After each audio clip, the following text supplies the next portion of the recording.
this month's reflection on our series, Blessed, Responding from a Grateful Heart. Would you be willing to give an extravagant gift that would cost you dearly? When we give, we can never know how profoundly significant it might be for another person. Sometimes we have those moments when our generosity comes from a heart overflowing with love. It is a response that we cannot easily explain. We have recently celebrated Easter. It is appropriate that we consider some of the story that is often missed. It is important not to rush away too quickly. So let us remain a little longer in this significant season. The Easter story is filled with drama. It is filled with chaos. It is filled with heightened emotion. It is filled with rejection. It is filled with loss. Before the drama unfolds, Mark's Gospel allows us to see a beautiful action in a relatively peaceful scene. It could be described as the calm before the storm. This action could have gone completely unnoticed and not even recorded, but the encounter is recorded in Mark chapter 14, verses 3 to 9. जब वो बैतनिया में शमौन कोढ़ी के घर में खाना खाने बैठा तो एक औरत जटा मासी का बेशकीमत खालिस इत्र संगे मरमर के इत्र दान में लाई और इत्र दान तोड़कर इत्र को उसके सर पर डाला। मगर बाज अपने दिल में खफा होकर कहने लगे, ये इत्र किस लिए जाया किया गया, क्योंकि ये इत्र 300 दिनार से ज्यादा को बिककर गरीबों को दिया जा सकता था। और वो उसे मलामत करने लगे। यीशु ने कहा, उसे छोड़ दो, उसे क्यों दिक करते हो? उसने मेरे साथ भलाई की है, क्योंकि गरीब गुरबा तो हमेशा तुम्हारे पास हैं।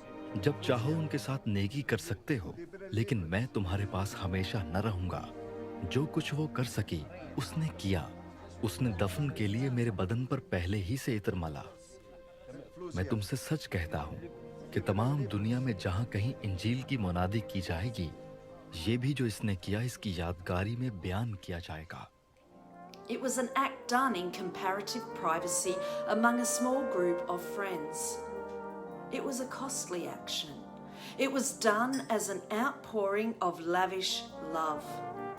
It was an act done by an unnamed woman. Jesus is in the home of Simon the leper. He is reclining at the table where he is given hospitality. Jesus is receiving hospitality from a man who would have been shunned by the rest of society. And yet Jesus is quite comfortable in these surroundings. He is among friends. He is relaxing before the inevitability of what he will face. Into this closed circle of people, an unnamed woman enters. She must have been known to some of the people in the room. She may have been an invited guest, but her actions cause some critical discussion. She comes before Jesus with an extremely expensive bottle of perfume. Scripture tells us that if sold, it was worth more than a year's wages.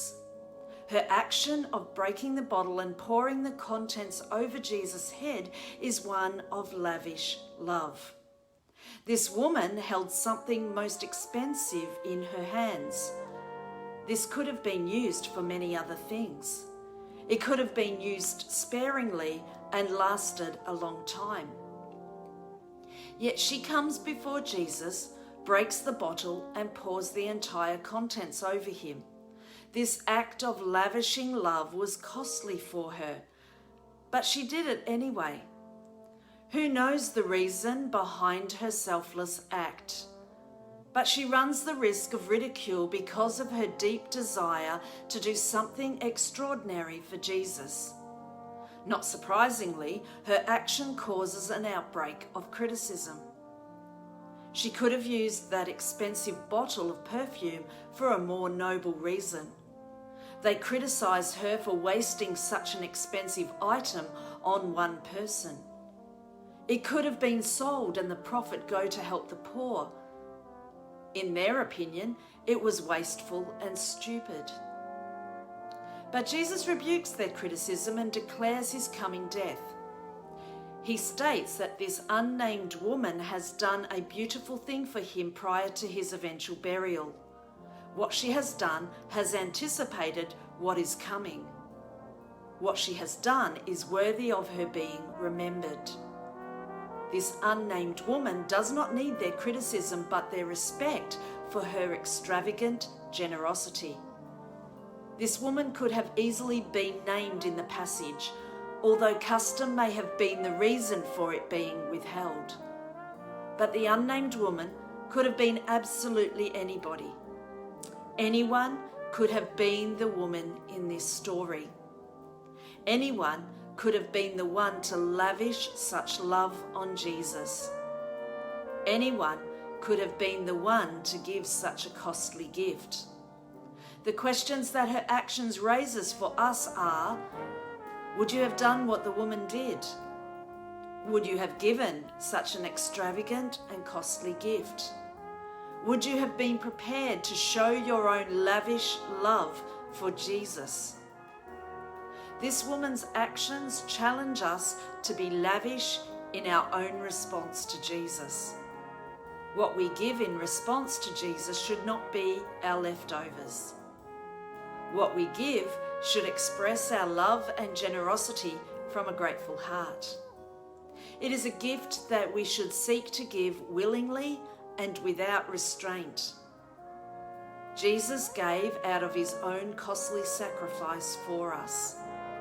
In response, would you be willing to give an extravagant gift that would cost you dearly? May our own actions reflect the lavishness of our love for Jesus. Kuda up sab ko berkate.